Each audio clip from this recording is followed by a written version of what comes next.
Hello everyone and welcome to your walkthrough for worksheet 3D. 3D is basically just going to be graphing sines and cosines again, but now we're going to be doing two at the same time and then either adding the results or subtracting the results, something like this.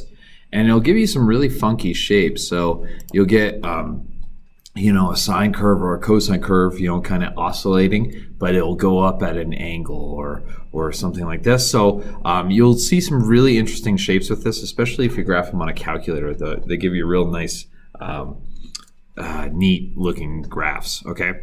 So let's look at number one. Number one, I did not get very creative with my answer here. Basically it says, explain how to graph the sum of two functions. Well, we're going to make an in-out table. We're going to add together the two parts. You'll see what I mean as we go through these examples, but basically for all of these, you should make an in-out table, okay? Calculator will do a lot of the heavy lifting for you if you want it to, but if you can do all of these by hand, basically. Okay, so let's start with number 3. So number 3 says, sketch the graph of each equation using addition of y coordinates. So I always start every one of these problems by setting up my x-axis and my y-axis. This one, it says go from 0 to 5 pi over 2. So I counted by half pies and I just went out 5 boxes because I have 5 halves. So that's what I've done here. I didn't label every line, I just counted by the pies. And then going upwards, I knew this one was going to go up to the right, and you might not realize that at the beginning of the problem, and you might have to adjust the scale as you start graphing these.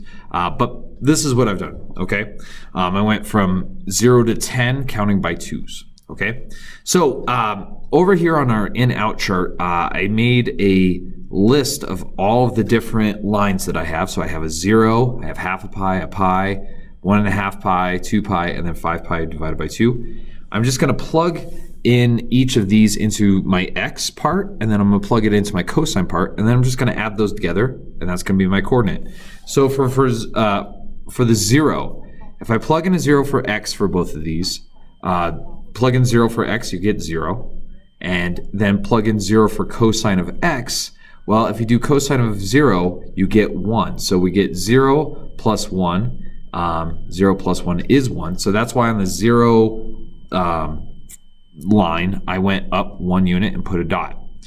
Now, next one, pi divided by 2. Pi divided by 2 is about almost 1.6, 1.5. Cosine of pi divided by 2 is 0. So this one I went up about 1.5, so not quite to 2, but a little bit higher than our previous one. For the pies, if you plug in pi for x, you get pi, obviously. That's about 3.14. And then cosine of pi is -1. So 3.14 minus 1 is about 2.14. And that's why on my dot, I went up just a little bit more than 2. Okay. Next one, 1.5 or 3 pi over 2. Well, 3 pi over 2 is my x. And then cosine of 3 pi over 2 is 0. So I add those together and you're going to get 3 pi over 2. Well, 3 pi is about 9. Cut that in half. That's about, 4.5. No, I'm sorry. Sorry. 3 pi is 9. Cut that in half is about 4.5. And so that's why I have my dot here. Then next thing, 2 pi. So 2 pi for the x. And then cosine of 2 pi is 1. Add those together. You're gonna get about 6.28 plus 1, 7.28. And that's why I put my dot right here. And then last but not least, 5 pi over 2. 5 pi is about 15. Cut that in half, is about 7.5. Add that to the 0, and that's how I get to where I got. So this is my graph. And I put all the dots on here, and now you got to be ultra careful in here, because if you're not careful, you'll get a graph that doesn't make sense. But you can kind of see it's going up to the right at an angle, and there's kind of a wave to this. It looks a lot better when you do this on a calculator. You get a really nice graph. But like I said, you can do it by hand and kind of see the motion of it, okay? All right, let's talk about number 5. So number 5, very similar thing. We have an x out front, and then we have cosine of 2 pi over x, and I'm subtracting this. So at the very beginning of the problem, I set up the scale. I'm going to go from -1 to +1. And I counted by quarters, and that's fine to do. You could count by, you could stretch that out and count by, eighths if you want or whatever. And then this one, I guessed it was going up to 2 down to -2, so I started with that. So I plug in a -1 for each of those, subtract them, I end up getting -2, and that's how I end up with my starting point of back 1, down 2.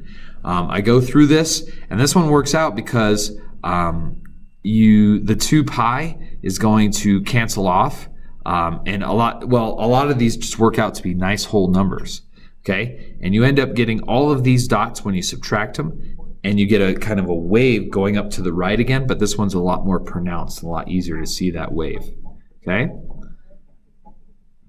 Let's look at number 6. So number 6, we have a sine plus a cosine curve. So what's going to happen is you're going to have the 2 waves kind of giving each other a bit of a boost in some points and kind of fighting against each other in some other spots. So if you do this, you plug in 0 for x, for sine and cosine, you get 0, 1. Add it together, you get a 1. And so I end up getting, look at my chart, but I end up getting a +1, +1, -1, -1, +1, +1, +1, -1, -1. And so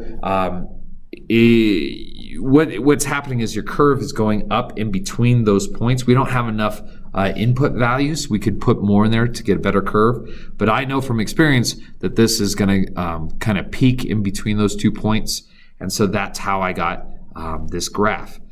You can see it goes beyond the 1 that either the sine or cosine on their own doesn't go beyond, but when you add them together, like I said, sometimes the waves are working with each other to make the waves taller, and then sometimes they fight against each other, okay?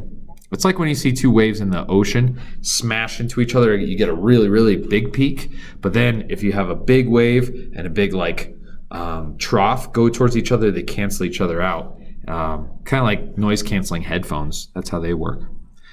Okay. Last one that I wanted to talk about was number 12. It says find the max y, minimum y if they exist, and for each function. So the one that I chose to do was number 12. Maximum for this. Once again, we have a -5 up front. It's shifting the whole graph down 5 units. Okay, then we have a amplitude of 25 or -25. The negative really doesn't matter, that just flips it, but it's still going to go up 25, down 25 from that new starting point. New starting point is -20 or -5. So if we go up 25 from -5, you're going to get a max of 20. If you start at -5 and you go down 25 like you would, you're going to get a minimum of -30. Okay, so that is it for worksheet 3D. If you should have any questions, feel free to email me or bring them to me in class. I'll be happy to answer them. Like I said, calculator will help you a lot with this if you have a graphing calculator. And if you don't, you might want to download one onto your phone just because it makes things like this a bit easier to understand and see them. Okay? Like I said, let me know if you have any questions, and have a nice day.